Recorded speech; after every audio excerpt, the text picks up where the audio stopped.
Backstage Pass, Institute of Gaming. For more details, contact 7093965965965. Welcome to my show. Tribanadhari Barbarik టాలీవుడ్లో ఇప్పుడు ఈ cinema సంచలనం create చేస్తుంది. సంచలనం అంటే కలెక్షన్స్తో కాదు, కాంట్రవర్సీలతో. ఈ సినిమా తీసిన డైరెక్టర్ సినిమాకి ఆడియన్స్ రావట్లేదు, థియేటర్కి వచ్చి వాళ్ళు చూస్తే కదా సినిమా ఎలా ఉంది అనేది బయటకు వచ్చేది టాక్. వాళ్ళు ఎవరో చూడకుండా నేను సినిమా తీసి ఏం ప్రయోజనం అని చెప్పి తను చెప్పుతో కొట్టుకుంటూ ఒక వీడియోని రిలీజ్ చేశారు. ఇలాంటి సమయంలో ఇలాంటి విషయం మీద ఒక సినిమా డైరెక్టర్ని ఇంటర్వ్యూ చేయాల్సి రావడం చాలా బాధగా ఉంది. అయితే ఇండస్ట్రీలో ఉన్న పరిస్థితులు ఏంటి, కొత్త డైరెక్టర్లు ఎదుర్కొన్న సమస్యలు ఏంటి, ఇలాంటివన్నీ బయటికి రావాలంటే ఇదే సరైన సందర్భం. ఈ నేపథ్యంలోనే ఆ సినిమా డైరెక్టర్ మోహన్ శ్రీవాస్తవ్ గారు మనతో ఉన్నారు. ఆయన అడిగి అసలు ఈ మొత్తం వ్యవహారం గురించి మరిన్ని విషయాలు తెలుసుకుందాం. Hi sir. అంటే ఇలాంటి ఓ సందర్భంలో ఒక సినిమా డైరెక్టర్ని ఇంటర్వ్యూ చేయడం అనేది నిజంగా చాలా ఇబ్బందిగా ఉంది. ఎందుకంటే ఒక డైరెక్టర్ అనిపించుకోవాలంటే ఎన్ని కష్టాలు దాటాలో, ఎన్ని బాధలు దాటాలో, ఎంతమందిని ఒప్పించాలో నాకు తెలుసు. నిజంగా రియల్లీ సారీ. అంటే నా సైడ్ నుంచి సారీ, ఎందుకంటే నేను ఒక సినిమా ఇమ్మని కాబట్టి సారీ చెప్తున్నాను. అండ్ ఇంకో వైపు ఏంటంటే మిమ్మల్ని ఇంత గర్వంగా మిమ్మల్ని నేను పిలవడానికి కారణం ఏంటంటే ఐ డ్రీమ్ అనేది ఎప్పుడూ కూడా ఇలాంటి కాంట్రవర్షియల్ మీద వ్యూస్ తెచ్చుకోవాలని చూడరు. ఆల్రెడీ మీ సినిమాకి రిలీజ్కి ముందే 2 సార్లు మనం ఇంటర్వ్యూ చేస్తున్నాం ఇదే ఐ డ్రీమ్ ప్లాట్ఫామ్ మీద. అంటే ఒక చిన్న సినిమాని బతికించాలని ఎప్పుడు కూడా ఐ డ్రీమ్ ముందు ఉంటుంది. అలాంటి ఓ చిన్న సినిమాకి కష్టం వచ్చింది కాబట్టే ఈరోజు మిమ్మల్ని పిలవడం కానీ అసలు ఏం జరిగింది కానీ తెలుసుకోవాలని ఒక ప్రయత్నం అనమాట. ఈ ప్రయత్నంలో మీరు మనస్ఫూర్తిగా అన్ని నిజాలు చెప్పాలని నేను కోరుకుంటున్నాను. చెప్తారా? 100% చెప్తాను. అసలు ఎందుకు కొట్టుకున్నారు సార్ చెప్తా? చెప్తూ కొట్టుకోవడానికి రీజన్ వచ్చేసి కొంచెం నేనేంటంటే థియేటర్కి వెళ్ళాను. మీకు ఆల్రెడీ తెలిసింది, అది ఒక 8 మంది ఉన్నారు. అది ఎక్కడ డెప్షీట్ పడుతుందని నేను ఒక 2 టికెట్లు కొనుక్కున్నాను. సినిమా చూశాను. సినిమా అయిన తర్వాత నేను డైరెక్టర్ అని చెప్పకుండానే వాళ్ళకి ఇంటరాక్ట్ అయ్యాను. వాళ్ళ సినిమా చాలా బాగుంది అన్నారు. బాగుందన్న తర్వాత కూడా థియేటర్లో జనాలు లేరేంటి అంటే, జనాలు ఒక మినిమం 20% 30% వస్తే కదా టాక్ వెళ్తుంది అనేది క్వశ్చన్ ఉండిపోయింది. సరేలే అని చెప్పేసి అయిపోయింది. బాధగా కొంచెం బయటకు వెళ్తున్నా, పక్క స్క్రీన్లో సౌండ్స్ వస్తున్నాయి. ఇదేం సినిమా అని ఓపెన్ చేసి చూశాను. అందులో ఒక మలయాళం డబ్బింగ్ సినిమా అవుతుంది. దానికి ఆల్మోస్ట్ 80 to 90% ఆక్యుపెన్సీ ఉంది. సో నాకు చాలా బాధ అనిపించింది. నేను ఎక్కడ మేకింగ్లో తగ్గలేదు, క్యారెక్టరైజేషన్లో తగ్గలేదు, ఆర్టిస్టుల్లో తగ్గలేదు. ఇంత బాగా కథ తీసుకెళ్ళాను కదా, ఎందుకు నా సినిమాకి రాలేదు అనే క్వశ్చన్ నాలోనే వచ్చేసింది. అప్పుడే మా ఆవిడ కాల్ చేసింది. నేను సినిమా థియేటర్లో ఉన్నాను అని అంటే, నేను ఇంటికి వచ్చేస్తున్నాను అని అంటే ఆమె భయపడి వచ్చేసింది ఇంటికి. నేను ఇంటికి వెళ్ళేసరికి ఆమె ఉంది. అదేంటి నువ్వు సినిమా పూర్తిగా చూడలేదు ఏంటి అని అంటే గట్టిగా పట్టుకొని ఏడ్చింది. వచ్చేసరికి నేను చాలా అంటే నేనే బాధపడ్డం కాకుండా వీళ్ళని కూడా బాధ పెట్టేస్తున్నానా అని భయం పుట్టుకుంది. అంటే అనుకున్నాను అప్పుడు, అంటే నేను ఎక్కడ ఆత్మహత్య చేసుకుంటానేమో అన్న భయంతో ఆమె వచ్చేసింది. సో అది నేను ప్రేక్షకుడు కూడా నాకు ఫ్యామిలీ. వాళ్ళకి నచ్చేటట్టు ఉండాలి, నచ్చేటట్టు తీయాలి అనేది నా తాపత్రయము. నేను ఫ్యామిలీని వదిలేశానే, ఫ్యామిలీని పక్కన పడేసి సినిమా అనుకుని ఉండిపోయానే. వాళ్ళ ఎమోషన్స్ని నేను ఎప్పుడూ ఇచ్చేయలేదు, వాళ్ళని పట్టించుకోలేదు.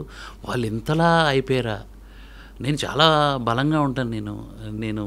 నేను చెప్పుతూ కొట్టుకున్నది కేవలం ముందు మాట అన్నాను. సినిమాకి ముందు సినిమా నచ్చకపోతే మీ దగ్గరికే వచ్చి నేను చెప్తూ కొట్టనేది ఛాలెంజ్ తీసుకున్నాను. సినిమా నచ్చిందో నచ్చలేదో క్లారిటీ రాలేదు నాకు. ఓకే, వస్తే ఫైన్. నేను అందుకు నేను అది ఇంకా జనాల్లో ఏమనుకుంటారు, సినిమా పూర్తిగా జనాలు వెళ్ళట్లేదంటే సినిమా పోయింది అనుకుంటారు కదా. అలా నేను మనస్తాపం అయిపోయింది నాకు. ఇది సినిమా బాగుంది అని అంటున్నారు, అక్కడ వచ్చి 8 మంది బాగుంది అంటున్నారు. చూస్తే థియేటర్లో జనాలు లేరు, రాకపోతే టాక్ ఎలా వెళ్తుంది, ఇలాంటి సినిమాకి ఎందుకు ఎంకరేజ్మెంట్ దొరకట్లేదు అనే బాధతో నేను మా ఆవిడ అప్పుడే చేయటం ఇవన్నీ నాకు ఎమోషనల్ ఇచ్చేసి ఇదైపోయాను. బట్ నేనేంటంటే బార్బరికుడు మాట కోసం తల ఇచ్చేసాడు శ్రీకృష్ణుడికి, తల ఇచ్చేసాడు. నేను ఇక్కడ ఏంటంటే మాట ఇచ్చాను, చెప్తూ కొట్టుకున్నాను. That's it. ఆ ఎమోషన్ టైంలో అలా జరిగిపోయింది. సార్ ఇక్కడ స్ట్రైట్ క్వశ్చన్ సార్, మీరు సినిమాలో ఎవరే కదా? అవును. ఇప్పటిదాకా 2025లో 160 నుంచి 170 సినిమాలు రిలీజ్ అయినాయి సార్. చిన్న సినిమాలు అయితే ఏమి, పెద్ద సినిమాలు అయితే ఏమి. నేను చెప్పేది ప్రాపర్గా థియేటర్కల్ రిలీజ్ జరిగినవి. ఒక 10 థియేటర్లో 15 థియేటర్లో రిలీజ్ అయిన సినిమాలు ఇంకో 50-60 ఉండొచ్చు. చాలా ఉన్నాయి. అవును. ఒక సినిమా లవర్గా ఈ సంవత్సరంలో మీరెన్ని సినిమాలు చూశారు సార్? ఆల్మోస్ట్ మ్యాక్సిమం చూశానండి. అంటే నేను ప్రతి సినిమా చూస్తాను, there is no doubt. Maximum చూశాను. అంటే ఇక నాకు కనబడినవి చూడలేదు. నాకు ఈ క్వశ్చన్ కూడా వచ్చింది, మీ సినిమా నాకు వినపడలేదు, కనపడలేదు అన్నోళ్ళు ఉన్నారు. So I agree with that. నిజంగా నేను జనాలకు రీచ్ అవ్వకపోతే అది నాతో ప్రయోగం. అంటే ఇక్కడ మొత్తం వ్యవహారంలో బాగా రీజ్ అవుతున్న క్వశ్చన్ ఏంటంటే, ఒక 2 రోజులు ఎదురు చూసుంటే నిజంగా తన సినిమా బాగుందంటున్నాడు, కంటెంట్ బాగుందంటున్నాడు, సో ఒక 2 రోజులు ఎదురు చూడలేకపోయాడా, ఎమ్మడే వీడియో రిలీజ్ చేయడం ఎందుకు, ఇదంతా పబ్లిసిటీ స్టంటా, ఆడియన్స్ని థియేటర్కి తెప్పడానికి ఈ ఎమోషన్గా ప్రేక్షకుల్ని ఎమోషనలైజ్ చేసి ఒక పబ్లిసిటీ స్టంట్ ప్లే చేసాడా అని ఒక క్వశ్చన్ రైజ్ అవుతుంది. దానికి ఏం సమాధానం చెప్తారు? సినిమా ఎన్ని రోజులు కండి, అంటే ఎన్ని రోజుల్లో సినిమా అయిపోతుంది? ఈ రోజుల్లో పెద్ద సినిమా అయినా చిన్న సినిమా అయినా ఒక వీకెండ్ సార్. 1 వీకే కదా, 1 వీకెండ్ కదా. నేను వీడియో ఎప్పుడు పెట్టాను? ఆ రోజు నైట్ పెట్టారు, రిలీజ్ రోజు పెట్టలేదు. అదే నైట్. నిజంగా నాకు అలాంటి స్టంట్ చేయాలని ఉంటే ఫ్రైడే మార్నింగ్ షో అయిపోగానే, సండే నైట్కి పెట్టారు, ఫ్రైడే మార్నింగ్ షో అయిపోగానే మ్యాట్ని నుంచి పికప్ తీసేసుకుందాం, ఏదైనా స్టంట్ చేద్దాం అనేసి అనుకోవాలి కదా. నేను ఎప్పుడు పెట్టాను? సండే పూర్తిగా సినిమా డెడ్ అయిపోయింది, థియేటర్లో నుంచి తీసేస్తున్నారు, డెబ్షూట్లు పడుతున్నాయి అన్నప్పుడు నేను పెట్టాను. నేను అలా ఎమోషనల్ అయిపోయాను, కానీ ఈ సినిమా నెక్స్ట్ వీక్ చూడాలనో లేకపోతే అలాంటి ఉద్దేశం అనేది నాకు అస్సలు లేదు. నా బాధ ఏంటంటే సినిమా రిజల్ట్ ఏదో ఒకటి పోయింది, బాగుంది, ఈ రెండింటిలో ఒకటి చెప్పుంటే బాగుండేది. ఎవరు ఎత్తుకోలేదు సార్ సీరియస్గా. రివ్యూవర్స్ వెబ్సైట్స్ చాలా బాగా రాసాయి, కానీ సోకాల్డ్ పెద్ద పెద్ద రివ్యూవర్స్ వాళ్ళని చూసి సినిమా వెళ్ళేవాళ్ళు. ఇప్పుడు మలయాళం సినిమాలకి తెగ డిటర్మినేషన్, వర్కౌట్, మ్యాజిక్ ఇలా చెప్పే రివ్యూవర్లే ఎవరు మన తెలుగు సినిమాని పట్టించుకొని కనీసం it's a bad film, overall non linear, not syncing, ఇది ఏదో చెప్పాలి కదా. అది కూడా చెప్పలేదు అంటే it's not I give you పుచ్చు ఏదో చెప్పాలి కదా. ఎవరు ఎత్తుకోలేదు సార్. సో దీన్ని పట్టించుకొని ఉంటే నాకు ఈ బాధ ఉండేది. నాకు నేను అలా ఇప్పుడు సార్ ఇదే రివ్యూవర్స్ మలయాళం సినిమాకి ఇచ్చారు, సెకండ్ హాఫ్ అసలు బోరింగ్ నిద్ర వచ్చేసిందని ఒక రివ్యూవర్, పెద్ద రివ్యూవరే చెప్పాడు. అలాగని సినిమాకి వెళ్ళటం మానట్లా. ఆడియన్కి నచ్చితే వాళ్ళ రివ్యూవర్ల గురించి అసలు పట్టించుకోరు సార్, ఫస్ట్ థింగ్. బట్ ఆ రివ్యూవర్లు చెప్తే ఫస్ట్ వెళ్తున్నారు, జనాలకు సినిమా ఉందని తెలుస్తుంది థియేటర్కి వెళ్తున్నారు. ఇక రివ్యూవర్ ఆడి ఒపీనియన్ కాబట్టి వీళ్ళ ఒపీనియన్ వీళ్ళు ఫాలో అవుతూ సినిమా చూస్తున్నారు. బట్ నాకు ఎత్తుకోవడానికి ఎవరూ లేరు. ఓకే, ఇప్పుడు ఎగ్జాంపుల్ ఆ మలయాళం సినిమాకు ఒక పెద్ద కంపెనీ ఉంది, ఆ కంపెనీ మీద చాలా నమ్మకం ఉంది, జనంకి నమ్మకం ఉంది. ఈ సినిమా వాళ్ళైతే ఖచ్చితంగా వాళ్ళు చేశారు అని అంటే సినిమా చూడొచ్చు అని ఆ నమ్మకంతో పాటు పెద్ద పెద్ద రివ్యూవర్స్ ఉన్నారు. నా సినిమాని మోయడానికి నా వెనకాల పెద్ద కంపెనీ లేదు. నేను డెబ్యూ డైరెక్టర్ని, మా ప్రొడ్యూసర్ డెబ్యూ, వీళ్ళ వల్ల ఎంత క్వాలిటీ పెట్టి అంత ఎక్స్ట్రాడినరీగా సినిమా మేకింగ్ పెట్టినా కూడా జనాలు రాలేదు. అంటే మేబీ వీళ్ళు కొత్తోళ్ళు కదా, ఎవరైనా పక్కోళ్ళు చెప్తే చూద్దాం, బాగుంది అంటేనే వెళ్దాం, లేకుంటే ఓటీటీలో వస్తుంది కదా చూద్దాం అనుకున్నారేమో. కానీ పక్కోళ్ళు చెప్పడానికి ఆ పక్కోళ్ళు కూడా వెళ్ళలేదు అంటున్నాను నేను.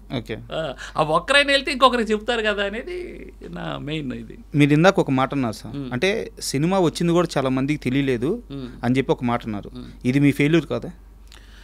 నేను అది యాక్సెప్ట్ చేస్తాను సార్ 100%. ఎందుకంటే 1.5 CR ఖర్చు పెట్టాము, ఆల్మోస్ట్ సాంగ్ కూడా 7 మిలియన్ 8 మిలియన్ వెళ్ళింది, ఇంకో సాంగ్ 2-3 మిలియన్ వెళ్ళింది, ఇన్స్టాల్ అయితే చాలా గట్టిగా వెళ్ళింది, ఆల్మోస్ట్ 20 to 30 మిలియన్స్ క్రాస్ చేసింది. ఇంత చేసింది కూడా నేను 1.5 crore ఖర్చు పెట్టినా ప్రాపర్గా ఇది జనాలకు రీచ్ అయ్యేటట్టు ఖర్చు పెట్టలేదేమో అన్న అదైతే ఒప్పుకుంటాను సార్. ఎందుకు అని అంటే నేను నిన్న జరిగిన సంఘటన తర్వాత ఈ వీడియో వైరల్ అయిపోయిన తర్వాత కింద కామెంట్లు చేశారు, అన్నా నీ సినిమా నాకు తెలియదు అన్న, నీ సినిమా ఉందనే తెలియదు అన్న మాకు. ఎగ్జాక్ట్లీ సినిమా లేకుండా మీరు సినిమా మా దగ్గరికి తీసుకురాకుండా సినిమా చూడమని అంటే మేము ఎట్లా చూస్తామన్నా, మీరు అలా అలా చేసేసరికి చాలా బాధ అనిపించింది అన్న, నేను రేపు సినిమా చూసి చెప్తానన్నా అని అన్నారు. అదే కాల్ చేసి నా దగ్గర ఇప్పుడు ఒక దగ్గర 1500 మెసేజ్లు ఉంటాయి. అందరూ కాల్ చేసి మెసేజ్ పెట్టి సినిమా నిజంగా బాగుందన్న. ఫస్ట్ హాఫ్ కొంచెం చిన్న డ్రాగ్ అనిపించింది ఒకరు, నిజంగా సినిమా చాలా బాగుంది, ఎక్సలెంట్ ఫిల్మ్ అన్న వాళ్ళు ఒకరు. ఇలా చెప్పేసరికి నాకు హ్యాపీ అనిపించింది. చూస్తున్నారు, ఇప్పుడిప్పుడే వెళ్తున్నారు వీళ్ళు, అంటే చూసి రిజల్ట్ ఇవ్వాలంటున్నా. నాకు ఎవరు సార్ ప్రామిస్ చేసి చెప్తున్నా, ఇప్పుడు వరకు నెగిటివ్ చెప్పలేదు సార్. నెగిటివ్ చెప్పినా నేను చెప్పేస్తా. ఇప్పుడు నెగిటివ్లో ఈ సినిమాలో నెగిటివ్ ఒకటి చెప్పారు సార్. ఒకటి ఏం చెప్పారంటే, టైటిల్ సార్, మీ టైటిల్ ఎవరికి నోరు తిరగదండి, ఈ టైటిల్ నోరు తిరగకపోవడం వల్లనే అలా అయింది. ఇంకోటి, ఇంత గ్రాండ్గా తీశారు సినిమా మీరు, మాకు ఏదో డబ్బింగ్ సినిమా అలా కనపడింది సార్ పోస్టరు. ఓకే, ఇదేదో బార్బరిక్ అంటే డబ్బింగ్ సినిమా అని అన్నారు. ఇలాంటివన్నీ వచ్చేసారు. ఇదంతా జరిగిన తర్వాత సినిమాకి వెళ్ళి సో వండర్ఫుల్ ఫిల్మ్ అంటున్నారు. నిన్న 150 మంది ఐఆర్ ఆఫీషియల్స్ ఢిల్లీలో చూశారు సినిమా. ఓకే, మెసేజ్ నా దగ్గరే ఉంది. ఒక్క లైన్ మీకు చదువుతా చూడండి. Movie having gripping screen play and story, nice background music and fabulous acting by each and every actor. It's 100 times better than పెద్ద సినిమాలు, రీసెంట్గా సినిమా రిలీజ్ అయిన పెద్ద సినిమాల కంటే బిగ్ బడ్జెట్ మూవీస్ అని పెట్టారు. ఇక మిగతాదంతా వాళ్ళు ఎమోషన్ రాశారు. ఇట్స్ వండర్ఫుల్ ఫిల్మ్ అని 150 మంది చూసి మనకి ఢిల్లీ నుంచి మెసేజ్ పెట్టారు. నేనేమంటున్నానంటే, థియేటర్కి వెళ్తేనే ఆ సినిమా తాలూకా అసలు బాగా తీసారా బాగా తీయలేదా చుట్టేలే సార్, అది నేను చెప్తున్నాను. మీరు మేబీ మీరు సినిమా చూసాను, చూసి ఉంటారు. సో నా రివ్యూ కూడా నేను ఇప్పుడు ఇదే ఇంటర్వ్యూలో నేను చెప్తాను. తప్పకుండా మీ రివ్యూ కూడా చెప్తే ఏమంటుందండి, నేను యాక్సెప్ట్ చేస్తాను. ఎందుకంటే నాకు రివ్యూ కావాలి అంతే, బాగుందా బాగాలేదు అనేది కావాలి. అప్పుడు మీరు ఇప్పుడు చెప్పే దాంట్లో బాగాలేదు అన్నారు అనుకోండి సార్, నేను నెక్స్ట్ దీన్ని ఎలా కన్స్ట్రక్ట్ చేస్తాను, ఇది ఆడియన్కి ఇది కాదు, ఇలా కాదు, ఈ టైటిల్ ఇలా కాదని ఇప్పుడు డిసైడ్ అయ్యా నేను. అనవసరంగా మహాభారతం నుంచి ఏదో యోధులు తీసుకొచ్చి మనం రుద్దితే కుదరదు అనేది అర్థమైపోయింది. మనం కాదు, ఇంకేదో పెట్టాలి వీళ్ళకి, ఈజీగా క్యాచీగా అర్థమయ్యేటట్టుగా ఏదో లవ్ మ్యాజిక్కో లేకపోతే లవ్ ట్రావెలో ఏదో ఒకటి ఇలాంటివి పెడితే అలా ఏం ఉండదు సార్. ఇప్పుడు ఉదాహరణకి అంటే ఒక పర్టికులర్గా ఒక సినిమా పేరు తీస్తున్నానని ఎవరు తప్పుగా అనుకోవద్దు. ఇప్పుడు విశ్వక్సేన్ గారిది లైలా అని ఒక సినిమా వచ్చింది, ట్రెండీ నేమే కదా సార్, అందరికీ తెలిసిన పేరే కదా, బాగా చూడంగానే క్యాచీగా ఉంది కదా. నేనేమంటున్నాను అంటే, క్యాచీగా ఉంది, హిట్ అవ్వకపోవడం అది సెకండరీ, ప్రైమరీ థియేటర్కి జనాలు వెళ్ళారంటున్నా, అది హీరో స్టార్ పవర్ ఒకటి కారణం ఉండొచ్చు సార్. వాట్ ఎవర్, మనకి సత్యరాజ్ గారు ఇట్స్ బిగ్ స్టార్ అండి. సత్యం రాజేష్ ఆల్రెడీ హిట్ ఇచ్చారు సినిమా. అవును, సత్యం రాజేష్ గారు ఆయన తీసిన పొలిమేర 2 2 సినిమాలకు కూడా మంచి ఫాలోయింగ్ ఉంది. ఉదయ్ భాను గారికి ఎంత ఫాలోయింగ్ ఉంది అని నేను ఏమంటున్నా, అది జరగలేదు. నాకు doubt sir, sorry to interrupt you. ఇప్పుడు మీరు చెప్తూ కొట్టుకొని ఇంత ఎమోషనల్ అయ్యి ఒక వీడియో రిలీజ్ చేసిన తర్వాత మీరు అన్నట్టు ఎవరైతే ఈ తెలుగు ఆడియన్స్ ఉన్నారో వాళ్ళందరూ ఫోన్ చేసి ఇప్పుడు మీరు రెస్పాండ్ అవుతున్నారు, ఇప్పుడు సినిమాకి వెళ్తున్నారు, వాళ్ళ అభిప్రాయాలను చెప్తున్నారు. మీ టీం ఎందుకు సార్ కెమెరా ముందుకు వచ్చి మా డైరెక్టర్ గారి బాధ అర్థం చేసుకోండి. ఇప్పుడు మీరు అన్నట్టు సత్యరాజ్ గారు ఉన్నారు, ఉదయ్ భాను గారు ఉన్నారు, సత్యం రాజేష్ గారు ఉన్నారు, పెద్ద పెద్ద ఆర్టిస్టులు చాలామంది ఉన్నారు.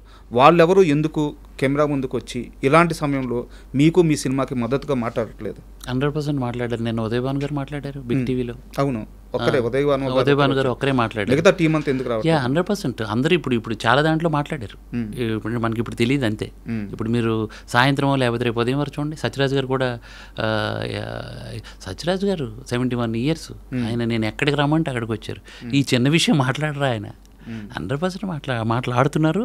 అది కాకపోతే ఇంకొక థింగ్ ఏంటంటే సార్, నేను ఒకటే చెప్తున్నా, నా మీద జాలితోనో నేనేదో ఎమోషనల్ అయిపోయాను బాధతోనో సినిమా మీరు హిట్టు సినిమా సూపర్ ఉంది చెప్పొద్దు, వద్దు, అది మళ్ళీ మిస్లీడ్ అవుతుంది. సో కాబట్టి నేనేమంటా అంటే, సినిమా జెన్యూన్గా నచ్చితేనే, బట్ ఒకటి ఉంటుంది కదా, below average hit, super hit, block blaster ఏదో ఒకటి ఉంటుంది. నేను అందుకని నా నెంబర్ కూడా ఇచ్చాను. నా నెంబర్ కింద కామెంట్ కొట్టండి, అన్న ఇట్స్ యావరేజ్ ఫిల్మ్ అన్న, ఐఎమ్ సారీ అని పెట్టండి అని చెప్తే అయిపోయింది. ఇప్పుడు నా రివ్యూ చెప్పొచ్చా? ప్లీజ్. మూవీకి వెళ్ళిన తర్వాత సార్ నాకు అనిపించింది ఏంటంటే, ఇప్పుడు ప్రజెంట్ ఒక కిడ్నాప్ డ్రామాగా స్టార్ట్ అయిన మూవీలో మీరు తీసుకొచ్చేసి ఆ ఎలిమెంట్స్, మహాభారతం ఎలిమెంట్స్, ఆ క్యారెక్టరైజేషన్స్ తీసుకొచ్చేసి, మైథాలజీ ఎలిమెంట్స్ తీసుకొచ్చేసి అక్కడక్కడ ప్రజెంట్ చేసుకుంటూ వెళ్ళిపోయారు. ఇదేంటంటే ఒక కిడ్నాప్ డ్రామా, కొంత క్యారెక్టర్ ఆర్టిస్టులు వాళ్ళు జర్నీ ఇది నడుస్తూ ఉంటుంది, స్క్రీన్ ప్లే లేయర్గా పోతూ ఉంటుంది. బట్ ఎక్కడైతే ఆ సత్యరాజ్ గారి మనవరాలు కిడ్నాప్ అయిందో ఆ సీక్వెన్స్ అంతా చాలా అద్భుతంగా ఉంది, చాలా ఎమోషనల్గా ఉంది. మ్మ్. బట్ మధ్యలో ఈ క్యారెక్టరైజేషన్స్ రావడం వల్ల, ఈ హీరోల క్యారెక్టరైజేషన్స్, ఉదయ్ భాను గారి క్యారెక్టరైజేషన్స్ రావడం వల్ల ఆ ఎమోషన్ అంతా ఎక్కడికక్కడ ముక్కలుగా ఆగిపోతుంది. ఆ ఫ్లో మిస్ అయిపోతున్నాం. స్క్రీన్ టైంని మధ్యలో వాళ్ళు వచ్చి ఫిల్ చేయడం వల్ల అంతకుముందున్న ఆ సత్యరాజ్ గారి ఎమోషన్ అంతా మిస్ అయిపోయి ఫస్ట్ హాఫ్లో ఏదో ఒక తెలియని ఫీల్ మిస్ అయింది. సెకండ్ హాఫ్కి వచ్చేసరికి సినిమా స్క్రీన్ ప్లే అద్భుతంగా ఉంది. బట్ నాకు సెకండ్ హాఫ్ మొత్తం మీద చూసిన తర్వాత నా పెద్ద కంప్లైంట్ ఏంటంటే, త్రిభావనధారి బార్బరిక్ అని మీరు పెట్టిన తర్వాత ఆ క్యారెక్టర్ని రెఫరెన్స్ కోసం అక్కడక్కడ చూపించారే కానీ కథలోకి ఆ క్యారెక్టర్ని తీసుకురాలి. ఆ క్యారెక్టర్కి ఈ సినిమా కథలో క్యారెక్టర్ లేదు. సో మీరు సత్యరాజ్ గారి క్యారెక్టరైజేషన్ని రెఫరెన్స్ చూపిస్తూ ఆ క్యారెక్టర్ గురించి ఆ బార్బరిక్ క్యారెక్టర్ చెప్పారే కానీ ఆయన్ని ఈ కథలోకి తీసుకురాలేదు. ఒకవేళ ఆ క్యారెక్టర్ని కానీ ఈ కథలో ఇన్వాల్వ్ చేసుంటే, ఆ మైథాలజీ ఎలిమెంట్ కొంచెం పెంచి ఆ క్యారెక్టర్ని ఇక్కడ ఎలివేట్ చేసుంటే సినిమా రిజల్ట్ వేరే విధంగా ఉండేది అనేది నా అభిప్రాయం. అండ్ ఓవరాల్గా